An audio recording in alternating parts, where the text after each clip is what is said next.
ဖိုးတုတ်ဟာသူ့ရဲ့နေမြေဧရိယာသေးသေးလေးကိုတဖြည်းဖြည်းချင်းချဲ့ထွင်လာခဲ့ပြီဖြစ်ပါတယ်။ဂန္ဓမာတောင်းကြီးအုံးဖေငညွတ်စသောလက်ရဲစရဲလူငယ်များဟာဖိုးတုတ်ထံမှအမာခံရှိနေပြီဖြစ်ပါတယ်။ပုံနာကြော်ထွန်းကဲ့သို့နှံ့နှံ့ဆက်ဆက်ရှိတဲ့လူလေလူမိုက်ကလေးများကလည်းဖိုးတုတ်ရဲ့ရေးအောင်ကိုခိုးလုံလာကြပါတယ်။ယခုဖိုးတုတ်ရဲ့ဇာတိကမာဆဲကြီးရွာမှလူသက်ပြီးပြေးလာခဲ့တဲ့ညီဝမ်းခွဲစံပသည်လည်းဖိုးတုတ်အတွက်အင်အားဖြစ်ရန်ရောက်လာခဲ့ပြန်ပါတယ်။လမ်းမတော်အနောက်ဖက်ချမ်းနဲ့ကာနာတော်အချို့နေရာများမှာပုံနာပါထွန်းစုတ်ခွာနေရပြီးဖိုးတုတ်ရဲ့လူများကတဖြည်းဖြည်းနေရာချဲ့ယူနေကြပါတယ်။ပုံနာပါထွန်းမှာလည်းဖိုးတုတ်သတင်းကိုကြားတော်လဲမက်ဆီခန့်တဲ့ကိစ္စကိုသာအာယုံစိုက်နေရသဖြင့်ဖိုးတုတ်တို့အားခဏတာလာလောင်တဲ့မင်းညုံလေးတွေဖြစ်တာသဘောထားပါတယ်။ဖိုးတုတ်ကတော့အနာဂတ်အင်ပါယာတစ်ခုအတွက်တလန်းချင်းချီတက်လျက်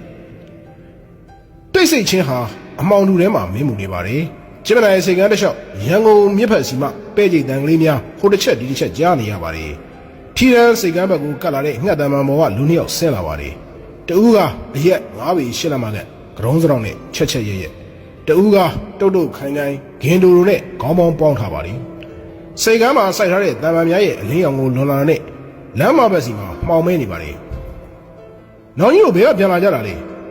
တစ်ဖက်ကမှပြန်လာကြတဲ့ထူလူနှစ်ယောက်ကိုကားတစ်စီးနဲ့စောင့်နေသောပလိတ်များတွေကခေါင်းဆောင်ဖြစ်ဟန်တူကလှမ်းမိလိုက်ပါတယ်။အော်ကျွန်တော်တို့အေးရော်ဘက်ကမိတ်ဆွေတယောက်မင်္ဂလာဆောင်သွားပြီးပြန်လာတာပါပလိတ်မင်းတို့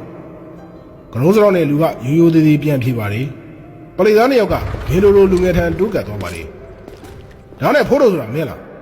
။သူမဟုတ်ဘူးကျုပ်ကလုံးစရောနဲ့လူငယ်ကထပြေးလိုက်ပါတယ်။အေးဒါဆိုမင်းကိုမာမုတ်ကိုရိုက်မှုနဲ့ဖမ်းလိုက်ပြီ။အုံးဖေကသူ့ခါးကြမှာထိုးထားတဲ့ဓမြောင်ကိုရုတ်တရက်ထုတ်ရန်ဟန်ပြလိုက်ပါတယ်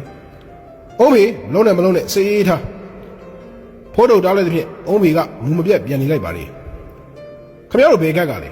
။ငါတို့ပန်းစုရန်ကက်ကလမ်းမောင်းမှာ3ရက်ကတ်ထားတဲ့ပလိတ်ကဖိုးတုတ်ကိုလက်ထိတ်ခတ်လိုက်ပါတယ်။ကျန်တဲ့ပလိတ်သား2ယောက်ကဖိုးတုတ်ကိုကားပေါ်ဆွဲတင်ပါတယ်။အုံးဖေမိုးလင်းတာနဲ့ဦးလေးဖိုးတင်စီကိုသွားပြီးရင်ငါ့ကိုပန်းစုရန်ကမှာလာတွေးလို့ဒီကိစ္စအမေဘာမှမသိသေးနဲ့ငါခီးထွက်သွားတယ်လို့ပြောထားကြားလား